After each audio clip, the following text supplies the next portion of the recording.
जय हिंद। स्वागत है आपका हमारे इस ई पाठशाला सेंटर यूट्यूब चैनल में। आज का हमारा टॉपिक है हिंदी वर्णमाला। और हिंदी वर्णमाला के हमने सारे थ्योरेटिकल क्वेश्चन या फिर थ्योरेटिकल सेशन हमने पूरी कंप्लीट कर लिए थे। अब हम एमसीक्यूज के ओर आगे बढ़ रहे हैं। तो ये हमारा एमसीक्यूज का तीसरा वीडियो है वर्णमाला के ऊपर। इससे पहले दो वीडियो एमसीक्यू के और बन चुके हैं, यदि वो नहीं देखा है तो वो पहले देख लीजिएगा। और जो व्यूअर हमारे नए हैं वो जान लीजिए, जो हमारे एमसीक्यू का सेशन चल रहा है उसमें जो छत्तीसगढ़ के पुराने प्रश्न है ना, चाहे वो व्यापम के द्वारा पूछे गए हों या किसी भी छत्तीसगढ़ के एग्जाम है, चाहे पुलिस विभाग हो, विद्युत विभाग हो, पीएससी हो, किन्हीं किन्हीं द्वारा पूछे गए क्वेश्चनों को हम यहाँ पे एमसीक्यू के रूप में ले रहे हैं। और इसमें आपका लगभग 100 क्वेश्चन रहेगा और लगभग 95% सारे क्वेश्चन हमारे ओल्ड क्वेश्चन हैं। हमारे से हम हमसे या फिर किसी और अन्य द्वारा बनाया हुआ कोई क्वेश्चन आपको इसमें नहीं मिलेगा। इसके बाद एक प्रैक्टिस सेट करेंगे, वो हमारे यूपी के क्वेश्चन होंगे जो यूपी के तर्ज पर पूछे जाते हैं यूपी के एग्जामों में। ठीक है, तो यदि आप चैनल पर नए हैं तो पहले पूरा वीडियो देख लीजिएगा। वीडियो आपको पसंद आए तो जरूर चैनल को लाइक, वीडियो को लाइक कीजिए और चैनल को सब्सक्राइब कीजिएगा। ठीक है, तो आज हम अपने कोर्स की ओर बढ़ते हैं। तो सबसे पहला हमारा क्वेश्चन है, निम्नलिखित में से कौन सा पश्च स्वर है?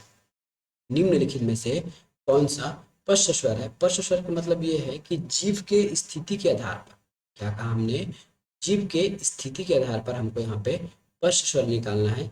कि जीव की स्थिति के आधार पर, जैसे मैं यहाँ जीव बना देता हूँ इस प्रकार यहाँ, तो ये हमारा, इसको मध्य भाग बोलेंगे।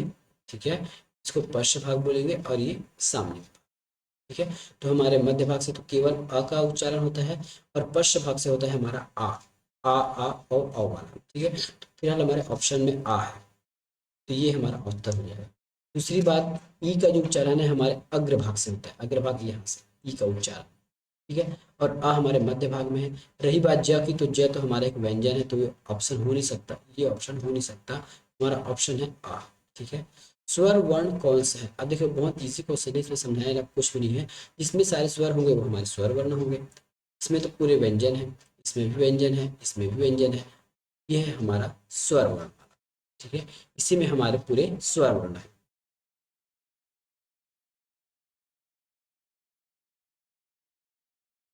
ऊ किस प्रकार का स्वर है? अभी हमने जीभ के आधार पे देखा था ना, तो ऊ जो है हमारे किस प्रकार का स्वर है? तो ऊ जो है अ के साथ उच्चारण होता है। क्या कहा हमने? ऊ का जो उच्चारण है हमारे स्वर के साथ होता है, इसलिए ऊ हमारा पश्च स्वर कहलाएगा। ठीक है, ऊ हमारा पश्च स्वर कहलाएगा। क्या कहलाएगा? ऊ हमारा पश्च स्वर कहलाएगा। ऊ जो है ये हमारा पश्च स्वर कहलाएगा। प किस प्रकार का व्यंजन है? प फ ब भ म ना, प फ ब भ म। प हमारे स्पर्श व्यंजन का हिस्सा है। प जो हमारे स्पर्श व्यंजन, स्पर्श व्यंजनों की संख्या होती है 25। ये हमारे 25 में से कोई एक है। प फ ब भ म, या फिर कचट तप ऐसे आप कर याद कर सकते हैं। कचट तप में सारे 25 के 25 जो है स्पर्श व्यंजन कहलाते हैं। ये प हमारा लुंठित नहीं है, नासिक के नहीं है और पार्श्विक भी नहीं है। अगला क्वेश्चन चलते हैं, अगले क्वेश्चन की ओर।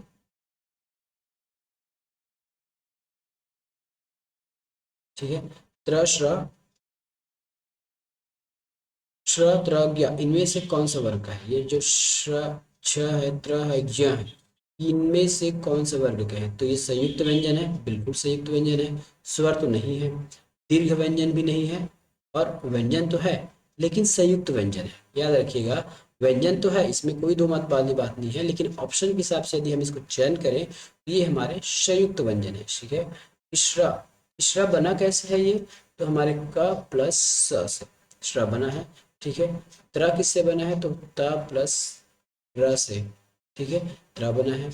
और जो हमारे ज्या किससे बना है? तो ये हमारे ज्या प्लस य से बना है ज्य।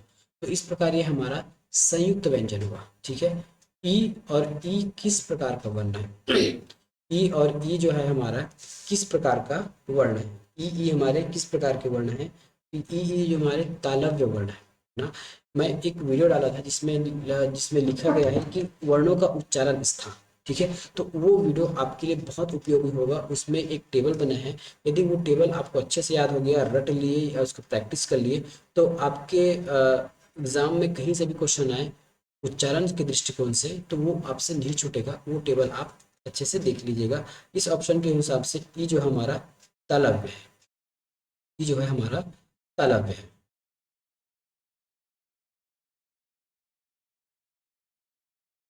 अगला क्वेश्चन, किन व्यंजनों को अर्ध स्वर कहा जाता है?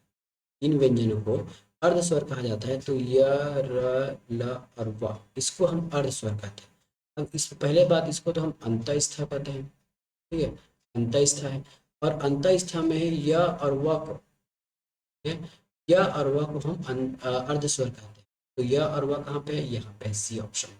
तो य और व हमारे अर्ध स्वर कहलाएंगे। निम्नलिखित ध्वनियों में से बताइए कि कौन सा वर्ण होस्ट नहीं है। वैसे वर्ण जिनके उच्चारण में होठ का उपयोग नहीं होता, ठीक है। इसके लिए क्या करना है, आपको बोल के देखना है। माँ, माँ बोलने से आपके दोनों होठ मिल रहे हैं, ठीक है। प बोलने से दोनों होठ मिल रहे हैं। फ बोलने से भी दोनों होठ लगभग मिल रहे हैं, या दोनों नहीं तो कम से कम एक होठ तो मिल ही रहा है, ठीक है। तो ये हमारे होस्ट व्यंजन हो गए। लेकिन यह बोलने से हमारा होठ नहीं मिल रहा है, जबकि यह का जो उच्चारण है हमारे मुंह के सांस प्लस नाक से इसका उच्चारण हो रहा है, ठीक है। तो इस प्रकार से हमारा आंसर हो जाएगा य। हमारा आंसर हो जाएगा इसमें य।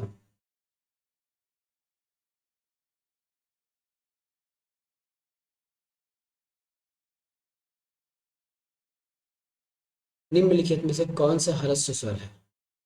निम्नलिखित में से कौन सा ह्रस्व स्वर है? ह्रस्व स्वर हमारे पास चार हैं, प, ई, उ और री। अब ऑप्शन में देखिए कौन सा है। अ है, आ नहीं है, ई नहीं है, ओ नहीं है। तो ऑप्शन के हिसाब से हमारा आंसर हो जाएगा ए। व का उच्चारण स्थान आपको बताना है, ठीक है।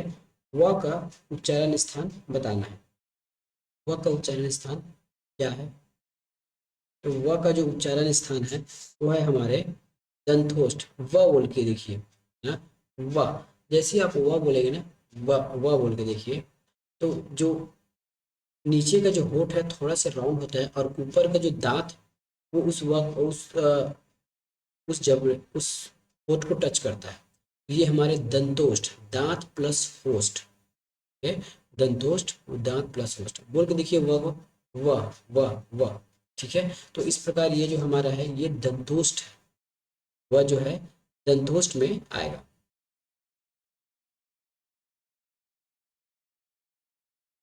फ का उच्चारण स्थान बताना है। फ फ का उच्चारण स्थान हमारे होठ से है, बोल के देखिए। फ बोलने से दोनों होठ या फिर होठ और दांत का मिलन होता है। फ है ना। तो ये हो गया हमारा होस्ट।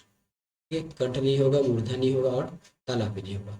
उच्चारण के स्थान की दृष्टि से क वर्ग का सभी वर्ण क्या कहलाते हैं? तो ये हमारे कंठ कहलाते हैं। क वर्ग का, के लिखते हैं ना, के फॉर कंठ, ठीक है।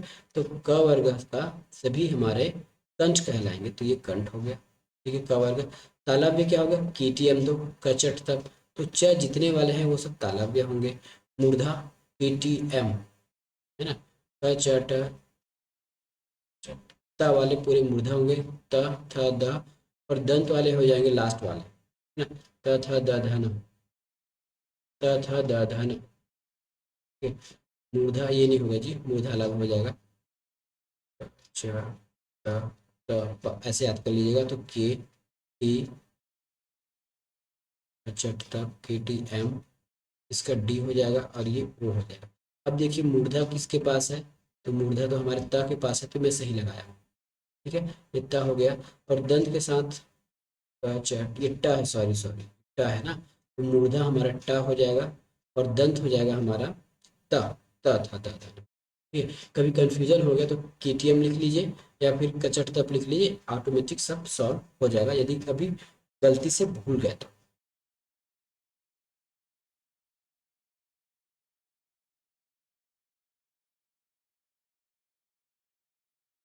निम्नलिखित में से कौन सा अग्र स्वर है? वैसा स्वर जो जीभ के सामने से उच्चारण हो उसको बोलते हैं अग्र स्वर। ये है हमारा ई, ये अग्र स्वर है। ये हमारे मध्य स्वर है। ऊ हमारे सामने से, ये हमारे अग्र स्वर है ना, तो ये हमारे बैक हो जाएगा, ये भी बैक हो जाएगा। अग्र स्वर में आ जाएगा हमारा ई। निम्नलिखित में से ह्रस्व स्वर कौन सा है? ह्रस्व मतलब छोटा वाला, छोटा वाला है हमारे पास ई है, ये तो बड़ा है, संयुक्त है, ये भी संयुक्त है, और ये ये भी संयुक्त वर्ण वर्ण है। तो हमारा मूल ह्रस्व स्वर हो जाएगा ई, ह्रस्व स्वर हो जाएगा ई।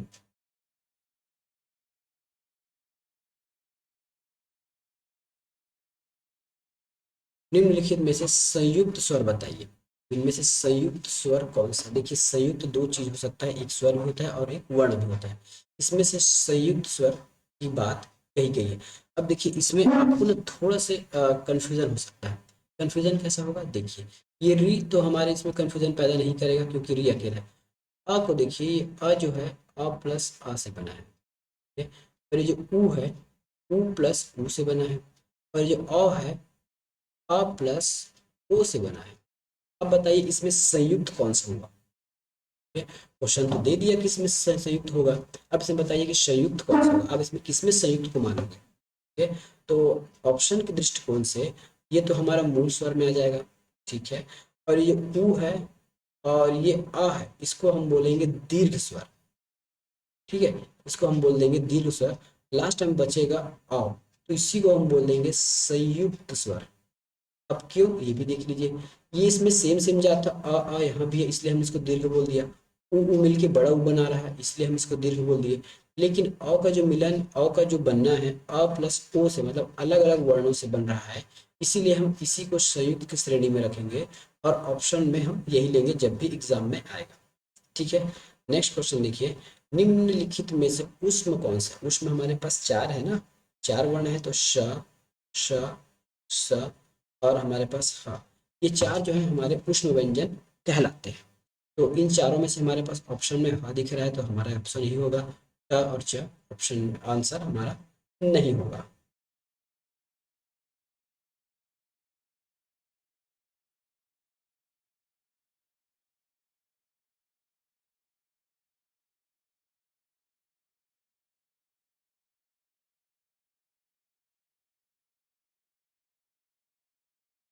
क वर्ग, च वर्ग, ट वर्ग, ठीक है। क वर्ग, च वर्ग, ट वर्ग, ट वर्ग और फ वर्ग। ये प्रथम दो व्यंजन को हम किस नाम से जानते हैं? ठीक है, कचट तप, कचट तप को ही बात कर रहे हैं। प्रथम दो वर्ण मतलब पहला वर्ण और दूसरा वर्ण को हम किस नाम से जानते हैं? सबसे पहले हम इसको बोलते हैं अघोष, अघोष, ठीक है, दोनों का अघोष। और यदि हम महाप्राण के हिसाब से देखें तो अल्प प्राण और महाप्राण, ठीक है। तो पहला ऑप्शन हो सकता है कि ये सारे अघोष है, ठीक है। दूसरा ऑप्शन हो सकता है कि अल्प प्राण और महाप्राण, ठीक है। तो ऑप्शन में कौन सा है ये देखिए, घोषक घोष व्यंजन, अल्प प्राण, अघोष व्यंजन है ना, और महाप्राण। इस घोष को हम सघोष भी बोलते हैं, याद रखिए, ठीक है। तो सघोष तो होगा नहीं, काट दीजिए। अघोष होगा सारे, है ना। पहले और दूसरे हमारे अघोष हैं। महाप्राण तो केवल सेकंड वाला है, और अल्प प्राण तो केवल पहला वाला है। तो हम इसमें ऑप्शन नहीं लेंगे क्योंकि हमको एक और दो दोनों का पूछा है, तो वैसे गुण जो दोनों में समान है तो वो है अघोष व्यंजन, ठीक है। तो ऑप्शन के हिसाब से हो जाएगा अघोष व्यंजन। वर्णमाला किसे कहते हैं? शब्द के समूह को, शब्द गणना को, वर्णों के संकलन को, वर्णों के क्रमबद्ध समूह को हम कहेंगे वर्णमाला, ठीक है। वर्णों के क्रमबद्ध समूह को हम कहेंगे वर्णमाला, ठीक है। वर्णों के क्रमबद्ध समूह को वर्णमाला कहा जाएगा। च की ध्वनियां किस वर्ग से आती है? च छ ज झ य, बोल के देखिए, तो बोल के देख लीजिए, अगर याद नहीं हो जाए तो कचट तक लिख लीजिए, क च तो में आ गया, तो के टी, ट से होता है तालु, तालु कहाँ पे है? ये वाला, ठीक है? पंचमाक्षर का उच्चारण स्थान होता है तालु से, होंठ से, दांत से। वैसे तो नाक प्लस मुंह से होता है, प्लस फिलहाल नाक लिखा है इसलिए हम आंसर यही ले लेंगे। लेकिन कई बार आपको पंचमाक्षर या नाक नासिक के व्यंजन का मिलता है उच्चारण स्थान नाक प्लस मुंह के हवा से, ठीक है। पर ऑप्शन में नाक होने की वजह से हम ऑप्शन पे ही ले लेंगे, तो यही हमारा सही हो जाएगा।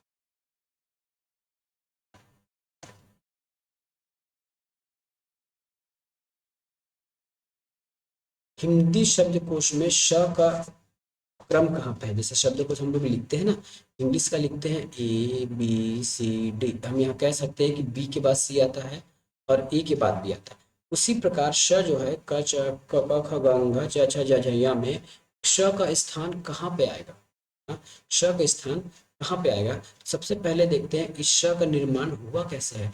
इस श का जो निर्माण हुआ है क प्लस श षटकोण से हुआ है ना। तो देखिए इस श का जो निर्माण है क और श से हुआ है, इसका मतलब ये है कि क के बाद, हाँ, क के बाद इस श का उच्चारण होगा, ठीक है, क्योंकि इसमें भी क का साउंड आता है, इसलिए क के बाद क का साउंड भी आता है और क से ही मिलके बना है ये।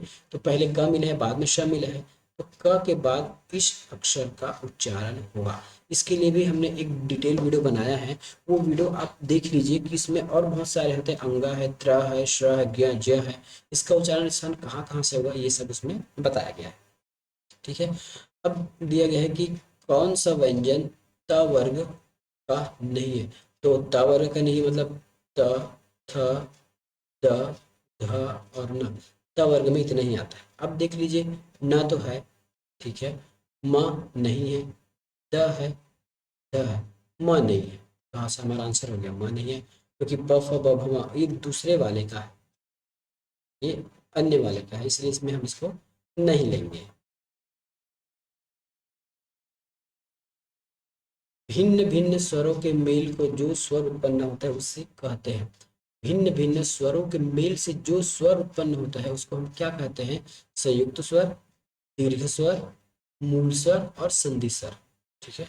अब कहा गया है भिन्न भिन्न स्वरों के मेल से।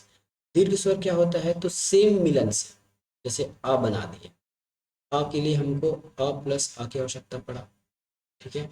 ई बना दिए, बड़ा ई, बड़ा ई बनाने के लिए हमको ई प्लस ई में ई की आवश्यकता पड़ा ना।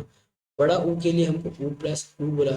तो यहाँ कहा क्या गया? भिन्न भिन्न स्वर कहा गया, जबकि जबकि यहाँ तो स्वर समान हो गए ना, तो ये तो हमारा होगा नहीं है। मूल स्वर तो और हो नहीं सकता, क्योंकि इसमें तो आ ई ऊ और री आता है, तो ये तो हो नहीं सकता, ठीक है। तो अच्छा हाँ, इसको काटते जाओ, ये हो नहीं सकता। संधि स्वर हो नहीं सकता।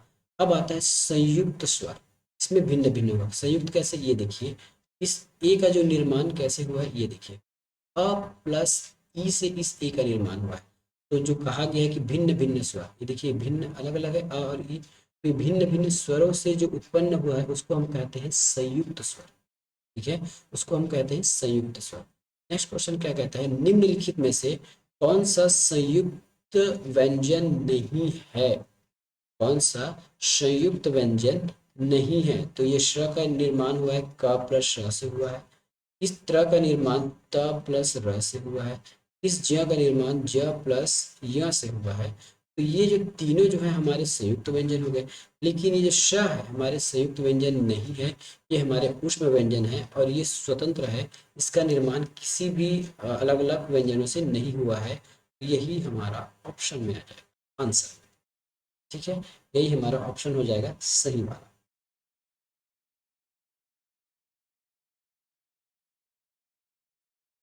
निम्न में से कौन सा अघोष महाप्राण व्यंजन है? याद रखिएगा, अघोष महाप्राण की बात कही गई है। और हमने अभी देखा है कि यदि हम वर्ग बनाते हैं तो वर्ग का पहला और दूसरा अघोष होता है, बाकी वर्ग जो है तीसरा चौथा है ना, 3 4 और ये 5, ये तीनों होता है हमारा सघोष। हमको पूछा गया है अघोष के बारे में, तो अघोष में या तो पहला होगा या दूसरा होगा। चलिए, इसकी पत्ती तो खलास। अब आता है अल्प प्राण महाप्राण, तो ये अल्प प्राण और ये महाप्राण, ये भी आ है ना, याद रखिएगा। तो हमको पूछा क्या गया है? अघोष और महाप्राण पूछा गया, तो यहाँ पे अघोष और महाप्राण मिल गया, साथ में दो वाला, इसको देखिए, अघोष और महाप्राण मिल गया, मतलब इसकी भी पत्ती कट गई। अब जो सेकंड वाला होगा वही होगा आंसर। अब सेकंड कौन सा होगा? अब बोल के देखते जाइए, क च है ना, क और च, सॉरी, क ख, ख यहाँ पे दिख नहीं रहा है, ठीक है, च छ, ज झ। कचट तक में देखते जाइए कि नेक्स्ट कौन सा होता है। कचट तक में देखते जाइए कि नेक्स्ट कौन सा होता है, सेकंड नंबर का। सेकंड नंबर का कौन सा होता है? तो ये होता है हमारे थ, त था ना, त के बाद हम थ लिखते हैं ना, और थ जो सेकंड में आएगा, तो यही हमारे अल्प प्राण और महाप्राण ना। इसके बाद अगर देखा जाए तो त था द ध, त था द ध, तो ये हो जाएगा हमारा त था द, ये हमारे तीसरा आ गया, ये हो नहीं सकता। प फ ब भ, प फ ब, ये प फ ब, ये भी तीसरा हो गया, ये हो नहीं सकता। त था द, त, थ, क, ख, ग, घ। तो ये क, ख वाले में नहीं आएगा, तो हमारा आ जाएगा त और थ में। ठीक है। देवनागरी लिपि में कितने वर्ण मान्य हैं? वैसे क्वेश्चन पूछ दिया गया है, अब बताइए इसका आंसर कैसे दोगे। देवनागरी लिपि में कितने वर्ण मान्य हैं? तो देवनागरी लिपि में ऐसा कुछ भी नहीं है ना, 37, 46, 48 कुछ भी नहीं है, तो इससे आ जाएगा इनमें से कोई नहीं। ठीक है, इनमें से कोई नहीं हमारा इसमें आंसर हो जाएगा।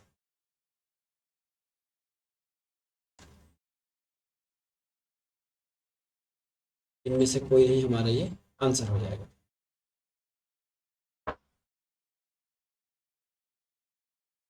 संयुक्त वर्ण व्यंजनों की संख्या कितनी होती है? संयुक्त व्यंजनों की संख्या 4 होती है। ठीक है, संयुक्त व्यंजनों की संख्या 4 होती है। अभी तक हम देखते आए हैं, फिर से बार बार याद दिला देता हूँ, क्या है ताकि आपको याद हो जाए। तो संयुक्त व्यंजन है हमारे पास श्रा, स्र, त्र और ज्ञ। ये हमारे 4 संयुक्त व्यंजन हैं। हिंदी के जिन वर्णों का उच्चारण करते समय केवल श्वास का प्रयोग किया जाए, उन वर्णों को हम क्या कहेंगे? ठीक है, उन वर्णों को हम क्या कहेंगे? तो उन वर्णों को हम कहते हैं महाप्राण। ठीक है, उन वर्णों को हम कहेंगे महाप्राण। नेक्स्ट क्वेश्चन है, यह अलावा किस वर्ग के व्यंजन है? यह अलावा हमारे अंतस्थ है, इसी को हम अर्ध स्वर भी कहते हैं। और अधिक डीप में जाए तो इन दोनों को ही अर्ध स्वर कहा जाता है। ठीक है, इन दोनों को ही अर्ध स्वर कहा जाता है। तालव्य व्यंजन कौन सा है देख लीजिए। हमारे पास ट्रिक है ना, के टी, टी से तालव्य और क च, तो जहाँ च वाला होगा च छ ज झ यहाँ ना, तो ये हमारा तालव्य व्यंजन हो जाएगा। कौन सा? च छ यहाँ ना। पीटीएम से हमने ऑप्शन बनाया था, तो ये क च।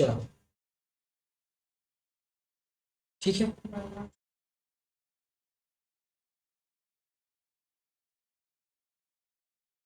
ठीक है। तो आज की वीडियो में इतना ही, मिलेंगे नेक्स्ट वीडियो में आपके पास।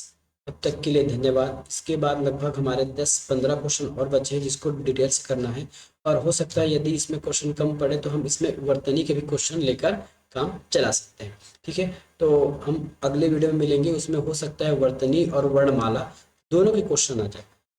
कोशिश करेंगे कि जो क्वेश्चन हो गए हैं वो रिपीट ना हो, लेकिन क्वेश्चन रिपीट इसलिए होता है ताकि वो एग्जाम में आया हो। आपको बहुत सारे क्वेश्चन रिपीट देखे होंगे, इसका मतलब ये नहीं कि हमने इसको रिपीट क्वेश्चन बढ़ाने के लिए डाला है, वैसा एग्जाम में आया ही है वो बार बार, है ना, ताकि ये पता चले कि क्वेश्चन किस प्रकार से एग्जाम में पूछा जाता है। ठीक है, तो यदि आप चैनल पर नए हैं तो चैनल को सब्सक्राइब कीजिए और वीडियो को लाइक कीजिए। मिलेंगे नेक्स्ट वीडियो में, धन्यवाद।